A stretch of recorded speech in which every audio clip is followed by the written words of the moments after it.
You're listening to the Hockey Podcast Network. New shows every day. Find us at thehockeypodcastnetwork.com or wherever you get your podcasts from. Football's right around the corner. Get in on the action with DraftKings Sportsbook, an official sports betting partner of the NFL. And with the NFL returning, DraftKings is giving new customers $200 in free bets instantly when you bet $1 or more on any football game. Listen up, because you don't want to miss this. Head to DraftKings Sportsbook app now and place a bet of $1 or more on any Week 1 game to receive $200 in free bets instantly. If Sportsbook is not yet available in your state, DraftKings still has huge cash prizes up for grabs all season long with their daily fantasy contests. And for 1 week, DraftKings is giving all new customers a free shot at $1 million top prize. Nothing adds to the excitement of watching a game quite like having a free shot at $1 million top prize, right? So download the DraftKings Sportsbook app now. Use promo code THPN to receive $200 in free bets when you place a $1 bet on any football game. And get a free shot at $1 million top prize with your first deposit. That's promo code THPN for a limited time only at DraftKings Sportsbook, an official sports betting partner of the NFL. Must be 21 or older, New Jersey, Indiana, or Pennsylvania only, new customers only. Minimum of $5 deposit, $1 wager required. One per customer, restrictions apply. See DraftKings.com/sportsbook for details. Gambling problems, call 1-800-GAMBLER, or in Indiana, call 1-800-9-WITH-IT.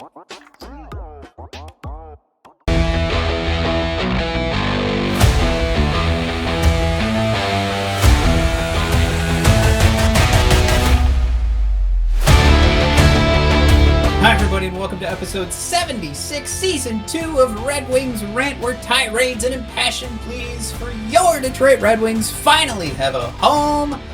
Today, we've got a super shorty. We're going to be talking about the newly acquired Wyatt Newpower.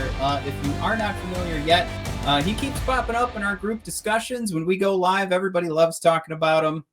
If you are the one who brings him up, you know who I'm talking about.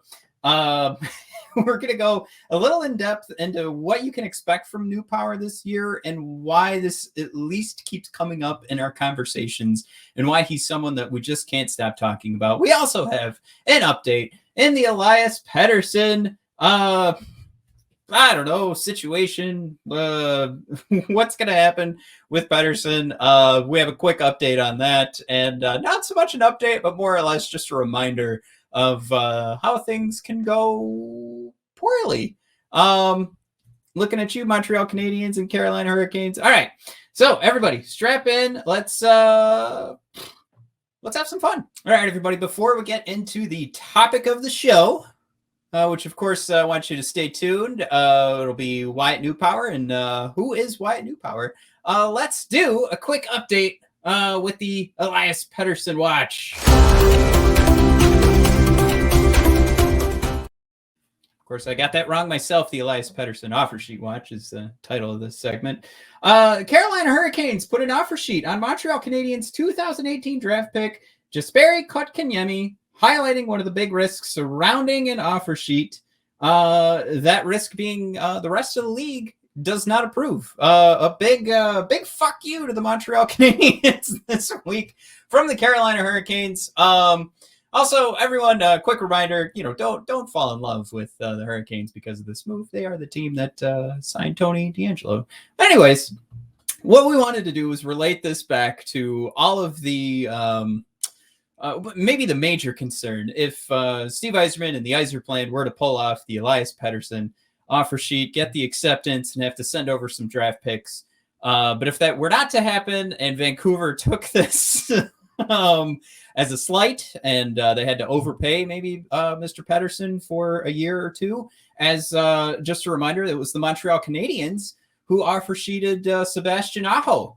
And if you take a close look at the details of the Kotkaniemi offer sheet, you'll notice a couple of nods. Of course, Sebastian Aho's number is 20, and the signing bonus that Kotkaniemi agreed to is $20. Yeah, well, it's pretty cute. Almost confusing as to why Kotkaniemi would agree to that, because it kind of seems like he's also saying go fuck yourself to Montreal. Anyways, well, that's for a Montreal Canadiens podcast. But anyway, in this fiasco between the Canadiens and the Hurricanes, they've highlighted this huge issue that with the likes of Moritz Seider having to enter a period that is similar to Elias Pettersson right now, Lucas Raymond coming up, especially if these guys do get in their first official NHL seasons. That means we're talking 3 years away from getting that going, or at least 3 years away from that being a fear of all Red Wings fans. It's something that you always have to keep in mind. And with the only offer sheet of a guy actually moving to another team that I can think of off the top of my head was back in 2005. And now this other offer sheet by the Canadiens to try and grab Sebastian Aho, and now this follow-up by the Hurricanes, really does highlight how much the league wants to make sure these teams own these players, and that there isn't an ability for a player to make their own decisions. Once you're drafted, you are that team's property for quite a while. And it's in this move and the acceptance of it, the pettiness of it, I think, and the way that a lot of people look at it on Twitter is just kind of laughing at it. I think it just goes along with what the culture of the restricted free agent player, maybe the restricted free agent contract, maybe the restricted free agent situation, and how we've all accepted that it is just the natural state of things, that there will be, if very little, not any, offer sheets on the table for these players. Who is Wyatt Newpower? The Red Wings, of course, off-season acquisition. Of course, it was the Red Wings off-season. It was May 31st. He signs his entry-level contract with the Red Wings after playing a season in the AHL. Newpower, let's go through the basics here. He's a right-handed defenseman out of Hugo, Minnesota. He's a big boy. 6'4", 205 pounds, played 4 seasons with the University of Connecticut, finished the last season as captain of the team, went with 22 points in 34 games in that last season.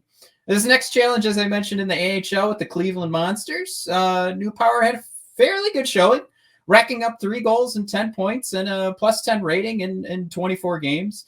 Very successful first professional hockey stint. I mean, this is a guy who got bottom 4 minutes.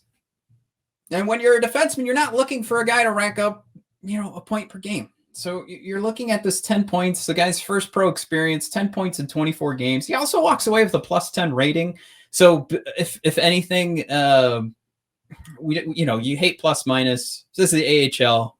I don't really have access to some hardcore analytics from the AHL, but this is what we've got. So basically, we're going to make this association here that he's very his ice time is used properly, efficiently. He's not racking up these 10 points and also in a minus in regards to what that plus minus would be. Plenty of flaws in the plus minus category, that statistic, but when you're a +10 and playing 24 games, it's a lot better than being in the minus. We can sum it up to that at this point, and especially with everybody hating plus minus, let's put the period there. At least it's not in the negative. Now this is probably where you get the most out of what's been looked at with Wyatt Newpower. The scouting report on Newpower is that he's a great leader. I think that would be something tremendous to have, especially with a young guy. If there could be a younger voice that is going to be speaking to the likes of Moritz Seider, and we have a couple. We have quite a few young defensemen we want to see make the step up in the next couple of years. That'll probably be at the very best in Grand Rapids this upcoming season, and Newpower's a voice that if he's been captaining, in the NCAA, if he played pretty well in his first pro year, that was something for me when I was leading my own teams, that you want to be able to not just have the voice, but you've got to carry yourself with some success. And there's that success right there that the players around you can also believe in. So you're not just the guy who's a rah-rah speech kind of guy. He's also delivering.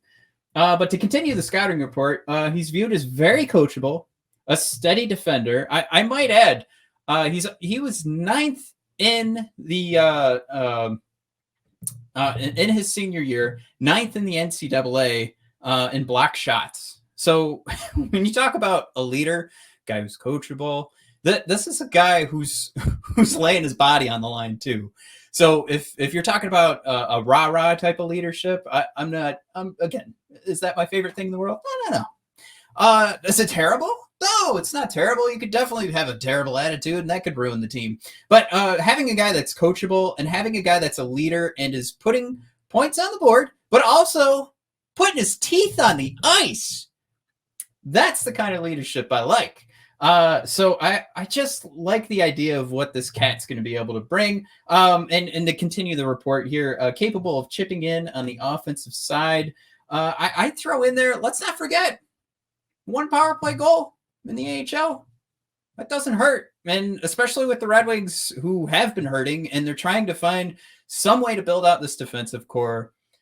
Why not give this guy who was a star at UConn, did pretty good in his first AHL season, a shot. And the biggest reason here, and the reason that Wyatt Newpower is getting his own episode of Red Wings Rant, is because in our next episode, and cross your fingers, everybody.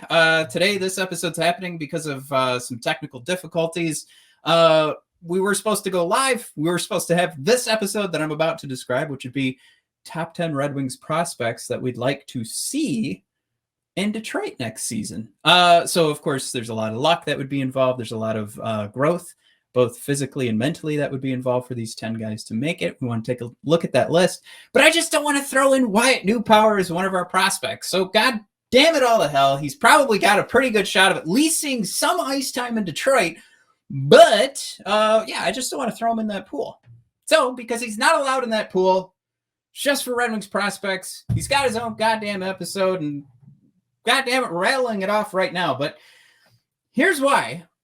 He's definitely going to see some ice time, or at least I would say has maybe the best chance out of all the young defensemen that are signed to the Detroit Red Wings, if I want to add some more asterisks to this, is because he's 6'4", 205 pounds. So when I'm building out the research notes for the 10 Red Wings prospects, I'm hoping, fingers crossed, that I could see in Detroit this upcoming season. Again, check that out. We'll go Tuesday or Wednesday night live. He's 6'4", 205 pounds. So many other of these defensemen for the Red Wings are these little tiny guys, not cracking 200 pounds, not cracking 190 pounds, not cracking 180 pounds. They've got a lot of growth to do. A lot of muscles got to be put on them bones. And Wyatt Newpower, he's a big boy. He's ready to go. So again, why does he get an entry-level contract? I think it's because he's laying his teeth on the ice. I think it's because he comes with this pedigree of being a great leader. And it's because he's been tested here, right? He's been tested with the role of a captain in the NCAA. He's been tested with his first pro year in the AHL, not being drafted, and he still finds some success. He comes into that in a bottom four role and walks away with 10 points in 24 games. But most of all, the reason that he got that contract is because when you look across the board at all these Red Wings prospects, and I'm gonna see if I can pull this up here quickly, efficiently, so you guys don't have to wait too long. 6'4", 205 pounds. He is one of the biggest boys we have going right now. Now, we could look at Albert Johansson, 6 foot. Last time he was measured, ready for this, 168 pounds. We take a look at Emil Vero, 6 foot, 171 pounds. And we have Seth Barton right now. His big thing is that he put on 10 pounds of muscle in the offseason this past year, bringing him from 170 into the 180 range. So again, there's physically a lot of room for growth for these guys. So while there's a lot of excitement surrounding all of these Red Wings defensive prospects, and some of the guys I just mentioned, guess what? They're going to be featured in our next episode when we talk about the 10 guys we're hoping will sniff a shot This guy's getting that shot because he's solid. He's ready to go. So to wrap up the Wyatt Newpower conversation, I mean, is this something that is a game changer for us, that changes us into a cup challenger? No, I think that this is just a smart deal. This is something, again, when you talk about the size of this kid, you talk about his leadership, you talk about the way he plays the game. Again, I love saying it, laying his teeth on the ice. This is at least a good low risk, high reward kind of thing here. And maybe the highest reward we can get is just having a good voice and having a good leader and having a kid who's, as reported, coachable, but also is going to show everybody, well, you get your ice time when you've got chiclets laying on the ice. So I'm all about it. I'm for Wyatt getting a shot this upcoming season. I hope you guys are going to be rooting for him once training camp rolls around. When you play this game, who's going to be sniffing ice time? Are we talking about, first pair defenseman? No. Wyatt definitely looks like he'll be subbing in. If there's injuries, this is a guy who definitely could get a shot. And I absolutely think he continues what he did in the AHL with the Cleveland Monsters, and he'll start the season with the Grand Rapids Griffins, is my best guess, unless he absolutely lays 15 or 16 chiclets on the ice. If that doesn't happen, look for him down in Grand Rapids, or I should say out west in Grand Rapids. And eventually I would guess we're going to see Wyatt Newpower. And again, the reason this episode exists is because we're doing just that. We want to see how many of these Red Wings prospects will actually make it to Detroit this upcoming season. We're going to grade them of the chances that they could actually see Detroit ice time. A lot of it is just, let's say, motivated by just needs and desires and how little we've gotten in regards to this prospect base and actually seeing them on the ice. So I think a lot of it is just motivated by, oh my God, let's just see what we've got. So maybe the chances aren't so high for each guy, but I think you guys are going to enjoy it. And you could come loaded with your own top 10 list of prospects you want to see. I had fun making that list. I see Wyatt making some ice time this year with the Red Wings. He's not making my prospect pool. Sorry, Wyatt. So that's how it works. Them's the breaks. But you got your own episode of Red Wings Rant. And everybody, I hope you enjoyed this episode of Red Wings Rant. Me prattling on all by myself. Mike will be back for this next episode as we continue all of this off-season coverage, trying to figure out where the Red Wings are going to be standing. I'm ready to go lay down. Speaking of standing, this is going to be a little bit of Matt doing some editing before this rolls out. So Matt's not going to bed for a while, but it is late in the night. So I appreciate all of you who are checking this out the next morning. If you could do me the favor, head on over to Apple Podcasts. Subscribe, rate, and review. That does us the most good of being able to be found through different podcast services. We want to see Red Wings Rant go up through the chartable rankings. If I may, if you're watching us on YouTube, please hit that subscribe button. We're going to keep rolling out these episodes through the off season. And like I said, we've got that top 10 episode coming up this week. So I hope you guys will all be around to check that out as well. We'll post at BOD Hockey. That is our Red Wings Rant Twitter account when that episode's going to be going live, most likely 8:30 Wednesday night. And then we'll just keep on rolling. Find us on Instagram, brothers_up_discussion. Of course, all of our pro wrestling discussion will be found now. Friday nights, we go live. So if you guys are a fan of pro wrestling, you want to check that out Friday nights after AEW International